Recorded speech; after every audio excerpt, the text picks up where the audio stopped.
Surprise! Did you miss me? No?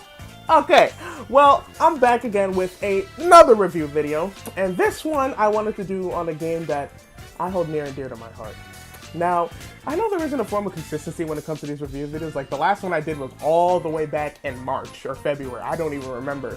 But, you know, these things, they do take a lot of time, and, you know, the motivation's been kind of kicking my ass. But I just decided, you know what, screw it. I'm gonna do it today, right here, right now.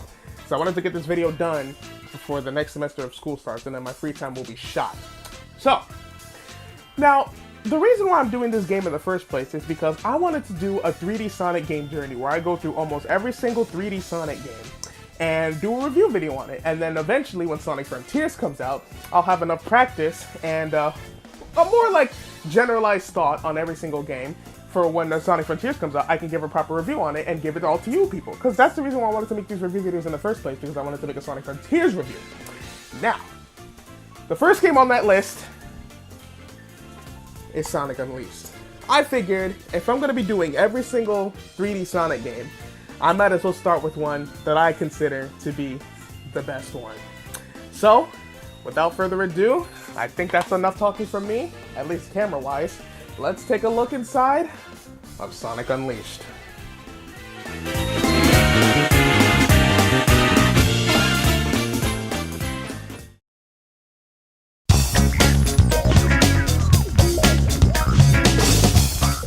After the critical failure of Sonic the Hedgehog 2006, Sega and Sonic Team were eager to make another Sonic game that would not only be considered a success, but also make people forget about the previous entry. Sonic Team developer Yoshihisa Hashimoto was assigned to be the director of this next mainline game. He claims that the whole development team is aiming to make Sonic Unleashed the best Sonic game ever. That includes the Genesis titles. That's one hell of a statement to make, considering that the game previously was considered to be one of the worst video games of all time. With that same mindset, art director Sachiko Kawamura looked at redesigning the Sonic character model, aiming to create an ideal Sonic that fans around the world would recognize. While doing the redesign, she attempted to make a balance between the modern Sonic design established in Sonic Adventure 1 and onwards, and to the classic Sonic design we have back in the Genesis era. And honestly, I say she did a fantastic job. Sonic looks amazing in this game, and in my opinion, still the best looking Sonic 3D design we have so far. It was also decided early on that Sonic would be the only playable character in this game, so they could focus on the game mechanics for the Hedgehog and not worry about numerous other characters and how they would control. Which, after almost 15 years of this game coming out, I wish they would get rid of that design mentality. Of course, Sonic is the main character of the brand and his control should be top priority in fine-tuning and making him fun to explore levels with, but once you have that set in stone, why not give another character a try? Maybe Sonic Frontiers will surprise us. While this is going on, Sonic Team wanted to try and make another form of Sonic that made the character so appealing, hence the birth of Sonic the Werehog. You're a man now, SpongeBob, and it's time you started acting like one. Yeah! Oh, but I'm not sure I know how. Allow me to demonstrate. First, puff out your chest. Now say tax exemption. Tax exemption. Now you must acquire a taste for freeform jazz. Okay, SpongeBob, you ready? See, what's funny about the development of the Werehog is when doing research for this video, it says that Hashimoto knew off the rip that this design was going to create a rift in the fan base. And guess what he did? Stuck with it anyway. Sure, the concept of the Werehog may seem dumb to some classic fans, and even some modern fans, but honestly, I gotta commend them for trying something new in despite of it hitting or not. Better than them reusing concepts and ideas for the sake of nostalgia for the umpteenth time. When the game's teaser trailer was released in April of 2008, many people didn't know what to expect because all it did was show Sonic's hand holding a ring and the random furry hand slamming it downwards. Good to see that Sega's way of marketing has always been as vague as shit, even in 2008. But in E3 of that year, we finally got our first glimpse of what the game was, and believe it or not, I actually vividly remember watching this trailer on my family computer back in the day. I was around 5 or 6 years old at the time. My dad was having some friends over in the backyard playing some dominoes, which he used to do a lot around that time. And I remember hearing that insanely hyped song, Endless Possibilities, and for a child, the trailer was mesmerizing as a kid. I was already a glorified Sonic fan at this time thanks to Sonic X, and seeing this trailer was honestly probably the first time I felt the emotion of excitement. But also, that trailer is where they showed off the Werehog, and for the first time, while I was feeling excitement, I also simultaneously felt genuine fear. Yeah, as a kid, I used to be terrified of the Werehog. Can you blame me? Look at this design! Sure, nowadays it looks goofy as hell, but when I was a kid, I actually remember having nightmares about the Werehog 2 for a few years, and whenever I think about those little nightmares, I still get a little bit of fear, not gonna lie. Believe it or not, I actually tried to avoid Sonic Unleashed as much as I could because it had the Werehog in it. But I was still very excited for the game, for being a 6-year-old, it was just amazing. But eventually, in 2010, I did manage to get the Wii version of the game after finally getting over my fear of the I actually owned the Wii version at first because my family only had a Wii back in those days. But eventually, when I got to 6th grade, I did manage to get the Xbox and 360 version. I don't own it now, though, because I traded my 360 and all the games for the Wii U. Actually, I kind of like the console. But this video is mainly focused on the HD version. Now, we may do a review video on the Wii version sometime later in the future, but that's a story for another day. But, well, I think I got most of the bases covered. I don't really have any jokes I can tell, so, let's take a look inside of Sonic Unleashed. Jesus Christ, that was awful.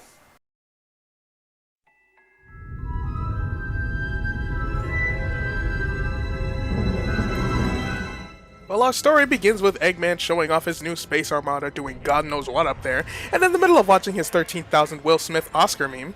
Jada, I love you. G.I. Jane 2, can't wait to see it. All right?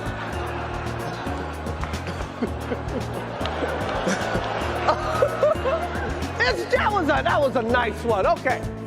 I'm out here. Richard. We realize somebody has boarded his ship, only for it to be none other than Sonic himself. And can I just say I love this opening cutscene so much. The opening shot they use from the front of the ship and then they close up to Eggman is one of my favorite shots in any film. As a filmmaking major in college, I kinda had to dissect this scene for an assignment, but I'll save that for another time. The fight begins with Eggman launching his giant missiles at Sonic, Sonic dodging them with his cheeky ass grin. My god, this cutscene is so good! Can Sega and Marza just please make a Sonic movie? I think a Sonic movie in the style of this cutscene has the power to break records. Wait a damn minute. Well, in the midst of the battle, Eggman manages to capture him, and Sonic suddenly has the Chaos Emeralds and turns to Super Sonic to finally put a stop to Eggman. Eggman, being absolutely terrified of the golden god Super Sonic is, runs for the hills and eventually falling off the Eggmobile. Once Super Sonic catches up to him, Eggman pleads for his mercy, which surprises Sonic because this is the first time we've seen him pull a Dr. Wily on us, but this only ends up being a fluke, causing a bunch of machinery to pop out and capture Super Sonic in his little trap, which eventually leads to Eggman to ripping the Chaos Emeralds right out of Super Sonic and use the power of the Emeralds to shatter the planet. After the planet's rupture, a being known as Dark Gaia is summoned onto the world and is here to release fog all over the world? I'm sorry, I didn't realize Caustic from Apex Legend became an Earth God in Sonic media. While this is happening, Sonic is going through his transformation into Sonic the Werehog. Once finished, Eggman releases Sonic into the vacuum of space, sending him off to his death.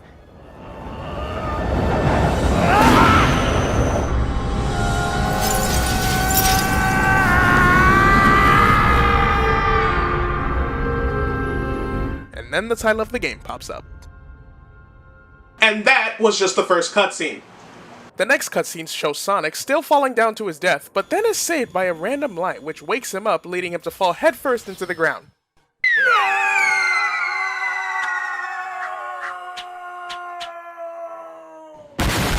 Once he gets his head out of the ground, he notices a little creature sleeping beside him. The creature wakes up to an upside-down close-up of the Werehog. Don't eat me! I taste bad! See, I wasn't the only one afraid of him. And Sonic, being the nice guy he is, asks if he's okay. We learn that in this cutscene, the creature has forgotten his name and lost his memories too, and Sonic agrees to help him find those things. Sonic eventually calls the creature Chip after seeing him go absolutely gaga over the chocolate chip cream sundae supreme, and the two go on asking around folks if they know who Chip is. Later that day, we also learn that whenever nighttime falls, Sonic transforms from his normal hedgehog self to the Werehog. He also has stretchy arms, for some reason. But it could be useful. Later we find out that Tails can't be trusted in a dance circle. Sonic forces all of Dark Gaia's minions out of the party to talk to Tails about the situation that's happened to him. Tails gets the idea that Professor Pickle, a professor, at Spagonia University can help shed light on the situation going on in the world. Once we get to his lab, we learn that he's been kidnapped by Eggman, and we rescue him very quickly, I might add. Once we return to Spagonia with the professor, we learn that Dark Gaia is a being that awakens to break the Earth apart, but Eggman's stunt breaking the world apart himself prematurely woke the thing up, so it isn't at full power yet. During this exposition, we also learn that by using the power of the Chaos Emerald and going to the Gaia temples located in Missouri, Spagonia, Chunnan, Halaska, Shamar, Anabat, and Eggman Land respectively, to restore the Chaos Emeralds while also restoring the planet. And so we head to each continent and do just that. But while in the middle of restoring the planet, we also learn about the country's culture, eat some of their ethnic food, and just see how people live their day-to-day lives in the villages, which is honestly something I wish later Sonic games had a little bit more of. Never hurts to have a little bit of world building in your stories, you know. Once we reach Adabat, the second to last continent in the game, Chip is feeling a little uneasy going into this temple for some reason. Sonic tries to reassure him and explaining that it's just another old temple and there's nothing to worry about. Once they get inside, they notice a giant mural on the wall. Sonic is doing the usual thing, restoring the emerald, but Chip touches the mural and ends up getting sucked into the wall. But this leads to the benefit because the inside of the mural lies Chip's memories and responsibilities. You see, Chip's real name is Light Gaia, the Yang to Dark Gaia's Yin. His duties are to restore the planet whenever Dark Gaia destroys it, and after Chip explains that to Sonic, he leaves him to go finish his mission. Sonic pulls him back, asking does he really need a reason to want to help out a friend, and the two continue their journey on together.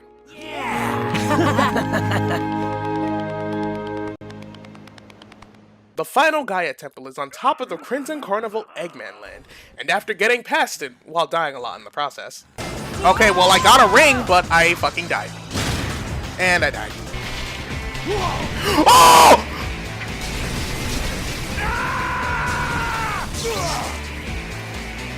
Sonic and Chip finally restore the last Chaos Emerald, and it seems like the story is finished until Eggman pops up and shows that he's too late, and introduces him to the second reused Eggman mech in the Sonic series, the Egg Dragoon. Once we beat it, we soon see the fully powered Dark Gaia emerge from the Earth's core and cast aside Eggman for the final battle in the story. Dark Gaia takes away the Werehog from Sonic, leaving him weakened, and this prompts him to summon all the Gaia temples to his location and transform them into the Gaia Colossus.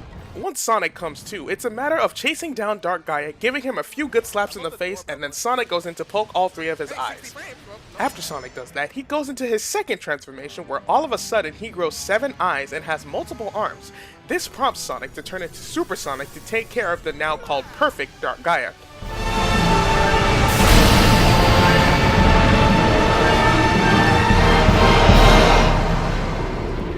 Without some turbulence here and there. Super Sonic fucking died, bro! With Dark Gaia now burning in hell, Sonic's mission is complete, and Chip leaves him with one final goodbye as both him and Dark Gaia stay underneath the Earth because he's just as important to the planet as Dark Gaia was. And then Sonic finds himself face planting on the ground again. He grabs Chip's bracelet as an heirloom and runs off into the sunrise into the plot of Sonic Colors. You know, Sonic Unleashed has a rather chill storyline, despite the fact the planet is splitting apart and having to restore it as part of it. The real plot mainly centers around Sonic's journey around the world, and it's just like Sonic says after restoring the first Gaia Temple. A planet-sized jigsaw puzzle? Sounds like a great excuse to see the world. And honestly, he couldn't have said it any better. This game is filled with homages to different cultures, people, and with a shit ton of food. Like, you cannot go 2 cutscenes without seeing or hearing someone or something mention food. It honestly makes me really hungry. But it's moments like that in Sonic Unleashed that really stick to me, the world building. Even the townspeople have their own sort of personal stories, like this businessman from Empire City wanting to give this little girl from Spagonia a gift because he sees her working so hard at such a young age, but he doesn't have the balls to give it to her himself. It's adorable!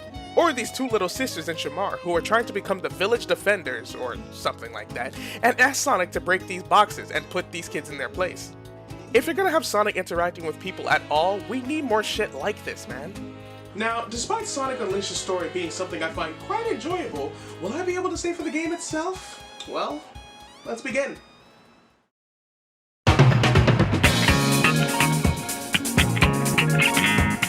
Sonic Unleashed's gameplay consists of 2 main gameplay styles, that being day and night stages. Let's start with the day stages.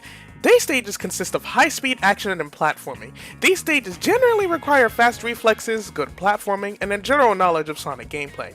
I'll tell you this right now, if you ever want to get into the Sonic games, do not, I repeat, do not start with Sonic Unleashed on the PS3 and Xbox 360. Out of every 3D Sonic game out on the market right now, this is probably one of the hardest in the series, which some people might find as a sticking point, not being able to beat Sonic Unleashed.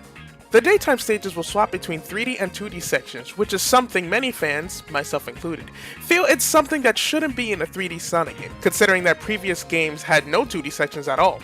So why the switch now? Well anyways, daytime stages are the first time the boost formula originating from Sonic Rush was put into 3D. By pressing the square or X button, Sonic will blast forward, punishing anything in his way, unless it's spikes, walls, or bottomless pits. He also has a homing attack, which you can use by pressing X or square in the air when the lock-on cursor pops up on the screen. Which is fine and all, but this may come to bite you in the ass once you unlock the air boost shoes. Oh yeah, daytime Sonic can also collect different types of shoes that will increase his abilities. This includes stomping, air boosting, using the lightspeed dash, and wall jumping, which are present in other Sonic games. Since you don't have all these abilities at the start of the game, it also increases replay value by having areas of the stage being unable to access because you didn't have the corresponding ability unlocked yet. Oh, and speaking of the boost, sheesh, this man is fast as hell. Remember when I said it's best to have fast reflexes to play this game? Well, sometimes there are moments in Sonic Unleashed where you'll have to use the quick step by pressing L1 and R1, or the left and right bumper, in order to save yourself from hitting a wall, breaking your pace in half, or save yourself from death. And doing this while boosting can be quite a feat in of itself. But speed is the main aspect of day stages, where platforming is more second bananas, which would be fine if it weren't for these. See, in Sonic Unleashed, in order to progress to the next stage, you need to make sure you have enough Sun or Moon medals, which can be annoying to do as daytime Sonic, because since speed is the main focus of these stages, finding these medals might be damn near impossible to see unless you slow down. Now, if they were handled like the Wii and PS2 version where the amount of medals you get in a stage is based on your rank at the end of it, it wouldn't be so bad, but as it stands right now, the only negative are the medal collecting for daytime stages. But the daytime stages are merely half of the package. And now it's time to move on to the nighttime stages with Sonic the Werehog.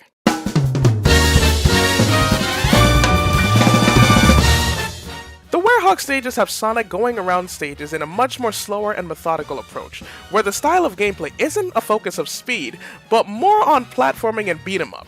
With Sonic's newfound stretchy arms, he uses it to solve solutions to some puzzles, grab ledges, and most importantly, beat the ever-living shit out of everything on screen.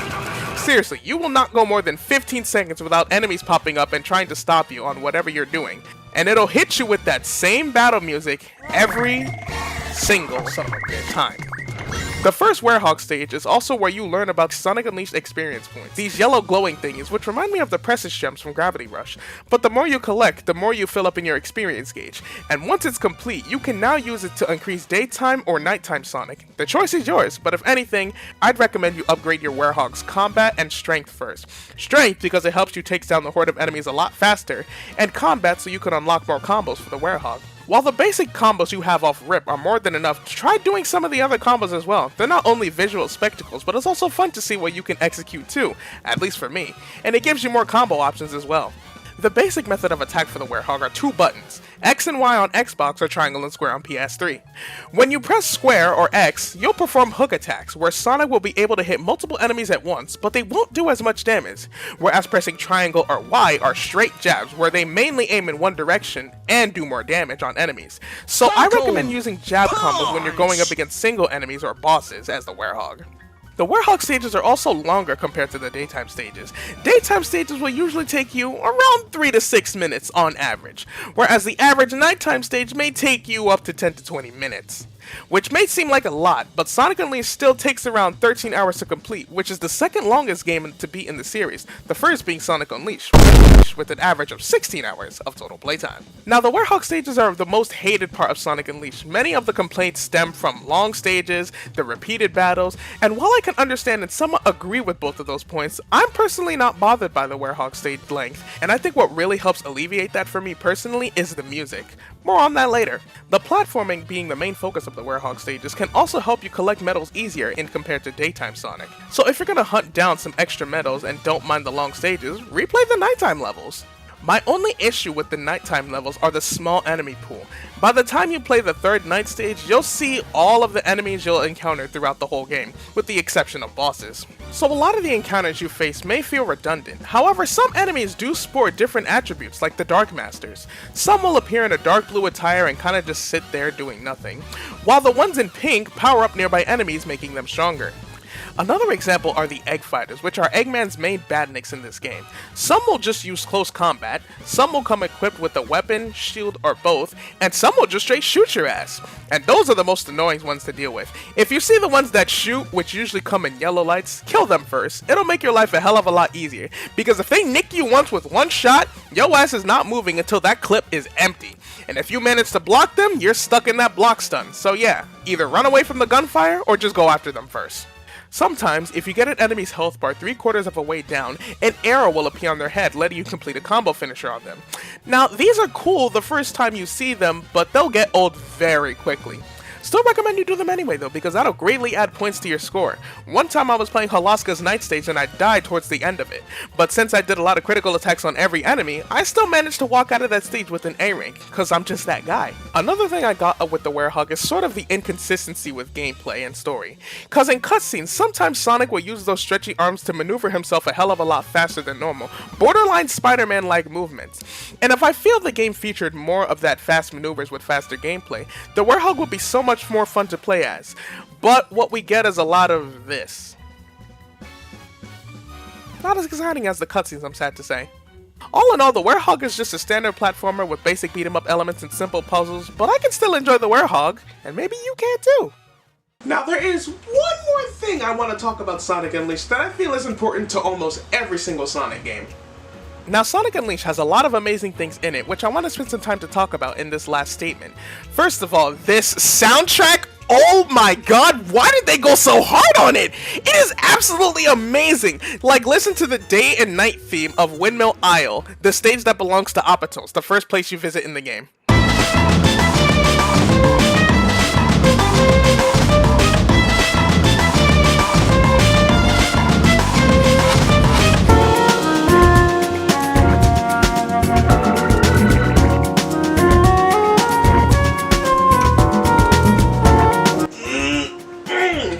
This night theme is such a jam. Yo, someone should really make a YouTube music video on this song, bro.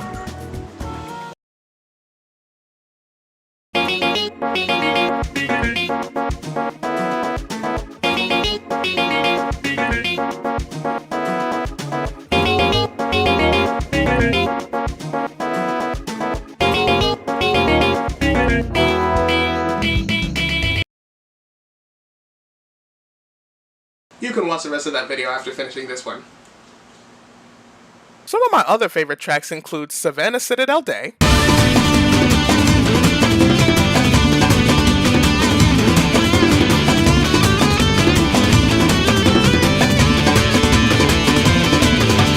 Jungle Joyride Day and Night,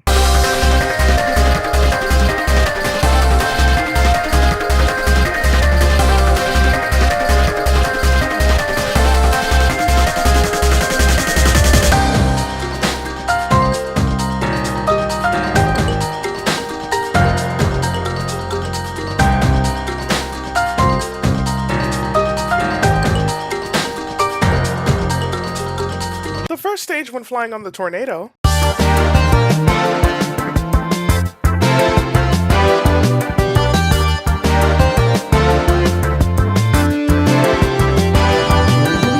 both of the Shamar Hub World songs,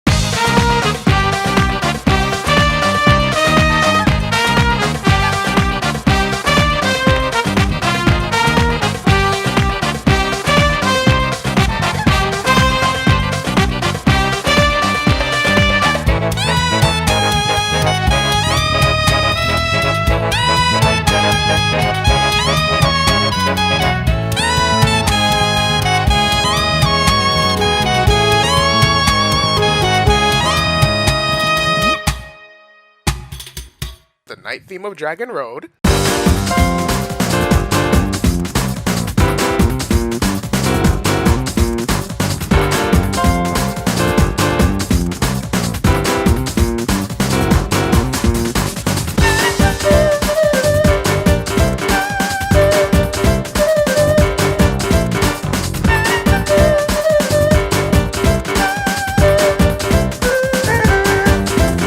and finally, Cool Edge Night, my favorite music piece in all of Sonic. Yeah, I said it, I love this tune so goddamn much.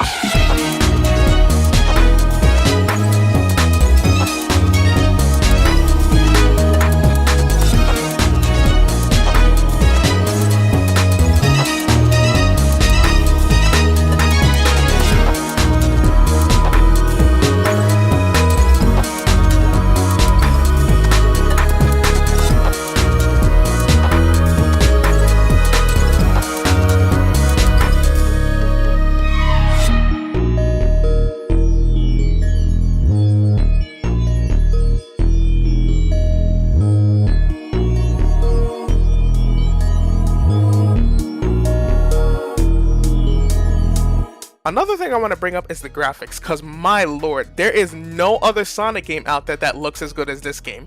Even when graphically superior games like Forces and Frontiers exist, Sonic Unleashed is still the best looking one. Of course, by the time this video comes up, Frontiers isn't out yet, but I have strong faith that Sonic Unleashed will still hold its throne, or at least be in the top 3. The art style is amazing too. When looking at all the humans in Sonic Unleashed, I feel they fit perfectly with Sonic's core design. A close second that would probably fit Sonic in my opinion are probably an anime-like art style, but the pseudo-Disney style characters work the best in my opinion. Lastly, I feel the game is the last Sonic game with charm, you know? I know a lot of fans like to rag on the early 2000s games for having inconsistent quality, and while they're right about that, but a lot of these games just have that charm I feel like the past 10 years of Sonic games have failed to recapture. And I don't know if it's the lack of CGI cutscenes or the lack of ability to view concept art in most Sonic games, I'm not sure. But Sonic Unleashed is a beautiful Sonic game, hell, it's a beautiful video game, and any fan of Sonic should experience it, regardless of what you think of it at the end. Hell, if it wasn't for Sonic Unleashed, we might have never gotten Colors or Generations, which I feel are the last 2 truly good Sonic games in the series right now. If you ever want to play Sonic Unleashed and still have a PS3 or 360 lying around, heck, go get it yourself! And if you have a PS4 or PC, you can subscribe to PlayStation Now, and that's how I played Sonic Unleashed on stream for this review. And I think that's all I have to say about Sonic Unleashed, and for those... There we go. And I think that's all I have to say about Sonic Unleashed, at least for now. And for those wondering, fear not, I will do a review on the Wii version of Sonic Unleashed, so I will get to that when I get to that. Probably not before Sonic Frontiers, but we'll just have to wait and see. But, with that being said, this is JPL signing out. I thank y'all so much for watching, and I hope you all have a wonderful day. Fucking finally.